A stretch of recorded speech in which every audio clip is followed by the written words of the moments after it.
Yo, what is up guys, DC here. Welcome to another video. That is the owner of Alamo Cycleplex right there. We were just chatting. He is such a nice guy, which brings me to my next point. We are over here at Alamo Cycleplex in San Antonio, Texas. Hit them up. They will be linked in the description down below. As always, this video is brought to you by Rollick. Rollick is a company connecting consumers like you and me to a network of certified dealers like Alamo Cycleplex to provide the most transparent buying experience when it comes to ATVs, side-by-sides, RVs, or of course motorcycles like this beautiful 2020 Kawasaki Ninja 400.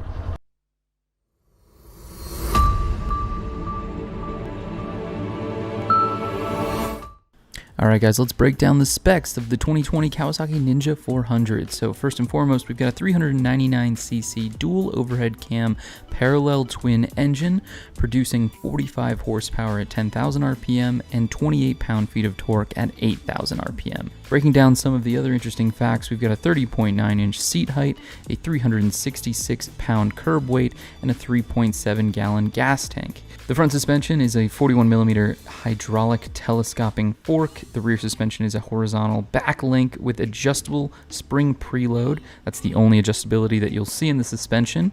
For braking, we've got a single 310mm pedal type disc in the front with 2 piston calipers. In the rear, you've got a single 220mm pedal type disc with single piston caliper, both being equipped with ABS. We've got a 6-speed, 1 down, 5 up configuration transmission. Now this is quite a day, because I just took out this, and god dang it, I'm in love. But you guys know that this Ninja 400, this thing hauls. So you've heard all the facts, you've heard all the figures, you've seen the relatively new shooting style, maybe my couch, maybe my desk.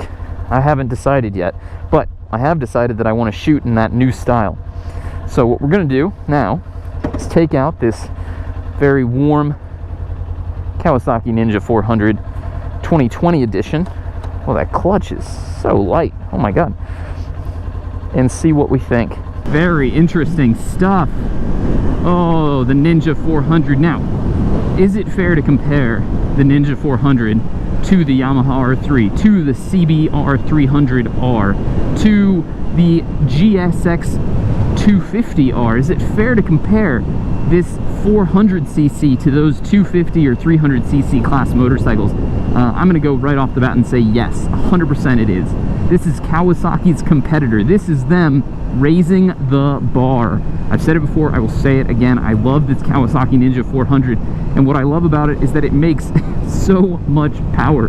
40 plus horsepower coming out of this 400cc. Now that's beating its competitors in the entry-level class by nearly 25%. 25%, that's a huge margin to destroy what is a direct competitor. I will say the Ninja 400 has a bit more of a standard riding position. You are a bit more up front, there's a little less wind protection, it feels closer to something like a CB300R, and of course Kawasaki makes a Z400 variant of this that is a full standard, or I guess naked, motorcycle. But yes, this has a bit more of an upright riding position. It definitely feels less like a super sport bike than things like the CBR300R or the Yamaha R3. I am going to be comparing it to those bikes. I think that's a super fair thing to do, but I'm also just going to be like completely raving about it. The power delivery and the available horsepower on this motorcycle for the entry-level cost that it comes in at is insane. The value for money here is amazing. I mean, this thing hauls like some 650s I've been on when it's low down in the rev range. You definitely get a bit more torque because of the configuration as a twin, and it's all so incredibly usable. The other thing is, although it does have a bit less wind protection, it's still keeping wind off of my chest and shoulders. However, I am getting a bit of buffeting around my helmet. Now, this motorcycle has its stock exhaust still installed, so it sounds, well, like a stock motorcycle. They all sound the same these days. I'll tell you what, it's hard to get that beautiful engine note out of out of these standard exhaust systems coming out of the factory, but that's okay, because the great world of aftermarket exists, and since the Ninja 400's been around now for a couple years, it has a onslaught of aftermarket parts that you can throw on this bike. I think every major manufacturer is making something cool that could personalize your Ninja 400 to you. A few just things right off the bat that I really love about this bike that a lot of other entry-level motorcycles don't have. Boom, you have a gear indicator, you've got a fuel indicator.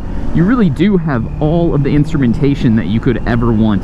And it's actually perfect timing for me to talk about it now because it's so much more visible when it's lit from behind. So the sun is actually behind me lighting it this direction. The complaint I would have about the display is that it is very hard to read in shade. I think at night it would become much easier to read considering it would illuminate itself. Yeah, it's so easy to ride. It would be a really lovely motorcycle for someone who's just starting out and is looking for something that they could grow into. Now, I say that phrase a lot, and it's a popular thing on the forums. It's a popular point of conversation for a lot of new motorcycle riders because the biggest concern that someone buying a motorcycle that might be, you know, what they consider a small or entry-level bike is that they'll grow out of it quickly. And by grow out of it, I mean that their skills will start advancing and they'll feel more comfortable with purchasing the motorcycle that their heart truly desires. Whether that be, in this case, a ZX6R or a ZX10R, you know. It's not necessarily a smart idea to jump in on one of those bikes as your first motorcycle. Whereas this thing can be a fantastic bike. A fantastic bike. Smells like chicken. It's so incredibly quick, and I'm not even getting anywhere near the rev range or where it makes peak power. So that's just saying something about this motorcycle. It's just got a lot in the tank here. And so let's talk about that for a second. What does that exactly mean?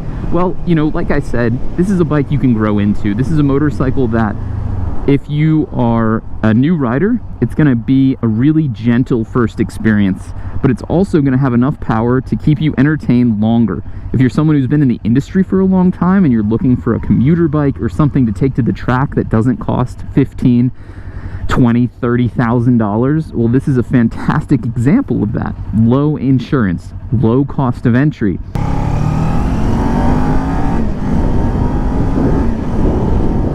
Yeah, shifting through the gears is effortless. I mean, it's a 6-speed gearbox. I am most certainly unnecessarily shifting.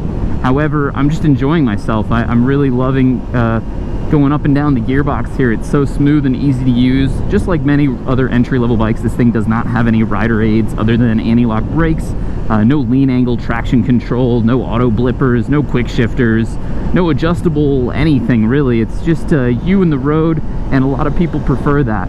And I am starting to become one of those people.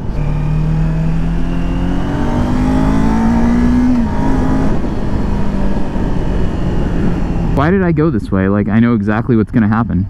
While we're sitting in traffic, it's actually a great time to, like, you know, nitpick about a motorcycle.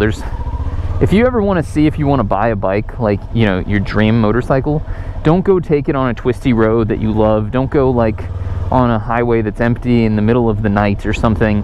Go drive the thing in stop and go traffic, especially if you're in a state that doesn't allow lane splitting legally, and it's something that you have to do in certain situations.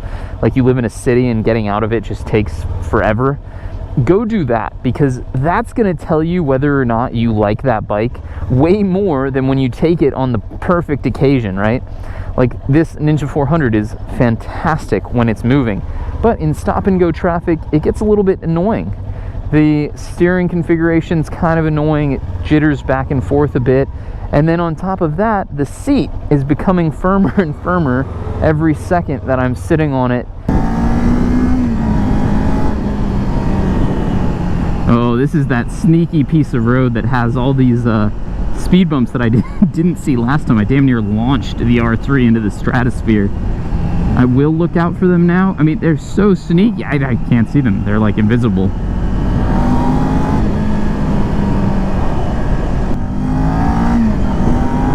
It does sound really good. I mean, that's with the stock exhaust, where it's like, you know, being muffled pretty heavily. Come back here all the time. Basically live back here.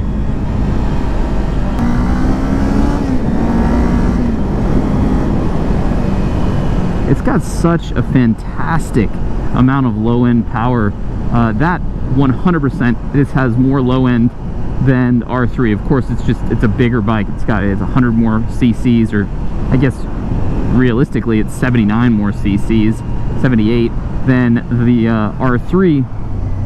But the way the parallel twin here is used is a bit more favorable for torque-friendly riding. Torque-friendly riding, whereas you can feel it kind of taper off towards the top of the rev range, and on the R3 you can feel it start spooling up towards the top of the rev range. That's the change there. Dude, you are coming in hot. Extra fuego.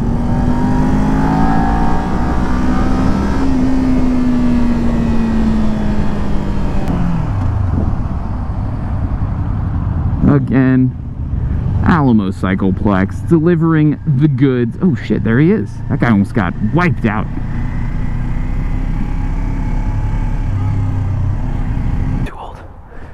Too old. How do my arse is too huge. There we go. Alright, gentlemen, ladies and germs, we are back at Alamo Cycleplex, and that is the end of the video. And I just need to wrap this thing up by saying the Kawasaki Ninja 400 is still a fantastic motorcycle. I just think the R3 might be better. I think that it might just be the better bike. It may be, I don't know, the more pure riding experience. Whereas the Ninja still comes with the class-leading horsepower on these entries because it's a 400, right? It's hard to compare the two. And you can even see it when you're looking at them next to each other, right? The one on the right here, this looks like your more traditional super sport bike, whereas this looks like a baby version of the Ninja 650. So they're almost two completely different riding styles. You can see a lot more dimensionally how different they are. With you know, look at the tank to handlebar ratio there. Look at this, or excuse me, the seat to handlebars and the seat to handlebar here. You got the lower seat and a bit higher bars. You got a bit higher seat on that one, and well, about the same height on the bars actually. Those might be a bit taller. I don't know. Maybe it's the perception of riding a bike that you think is a bit more sporty. Regardless, this is fantastic. If you own one, congrats, you've done a great job. If you're looking to buy one, you're not making a mistake at all. I think this is going to be a really fantastic bike that you can grow into because it's got that extra power.